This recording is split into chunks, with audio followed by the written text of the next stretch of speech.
ചില സ്പേസിന്നേ നമ്മൾ യാത്ര പറയാതെ ഇറങ്ങിപ്പോരുന്ന ആ ഒരു മാജിക് ഉണ്ടല്ലോ.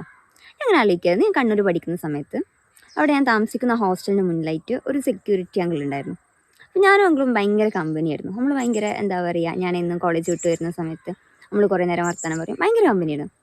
പക്ഷെ എനിക്ക് കണ്ണൂരുമായിട്ടുള്ള ആ ഒരു ബന്ധം മിസ്സായി പോകുന്നതിന് മുമ്പായിട്ട് ആളെടുത്ത് ഞാൻ അവിടുന്ന് പോരുന്നതിന് മുമ്പായിട്ട് എനിക്ക് യാത്ര പറയാനൊന്നും പറ്റിയില്ല.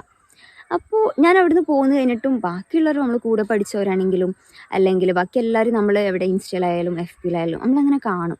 ബട്ട് ഈ അങ്കിളിനെ കുറിച്ച് ഒരു വിവരമില്ല. പിന്നെ അപ്പം ഞാൻ അങ്ങനെ ആലോചിക്കും, എനിക്ക് ആളോട് യാത്ര പറയാൻ പറ്റിയില്ല. പിന്നെ എൻ്റെ ലൈഫിൽ ആ മനുഷ്യനില്ല.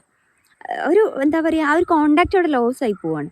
പക്ഷെ കുറേ കാലം കഴിഞ്ഞിട്ട് 2-3 കൊല്ലമായി ഇപ്പം, ഏകദേശം 3ഓളം വർഷങ്ങളാവുന്നു. പക്ഷേ എന്നാലും എൻ്റെ ഉള്ളിലൊരു ഒരു ചെറിയൊരു നീറ്റലായിട്ട് ഇപ്പോഴും ഒരു മനുഷ്യൻ്റെ ഒരു ഓർമ്മ അവിടെ ഉണ്ട്. എനിക്കൊരു യാത്ര പറയാൻ പറ്റിയില്ലല്ലോ എന്നുള്ളൊരു സാധനം അവിടെ ഉണ്ട്. ചിലപ്പോഴൊക്കെ ചില മനുഷ്യരോട് നമ്മൾ യാത്ര പറയാതെ ഇറങ്ങിപ്പോരേണ്ടി വരും. അതവിടെ സ്നേഹക്കുറവുകൊണ്ടല്ല, പക്ഷേ സാഹചര്യങ്ങൾ നമ്മളെ യാത്ര പറയാൻ അനുവദിക്കില്ല എന്നുള്ളതാണ്. അതിൽ എന്തെങ്കിലും ബാക്കിയാവുന്നുണ്ടോ എന്ന് ചോദിച്ചാൽ, ഒരു നോവ് എല്ലാ കാലത്തേക്കും നമ്മളവിടെ ബാക്കിയാക്കുന്നുണ്ട്.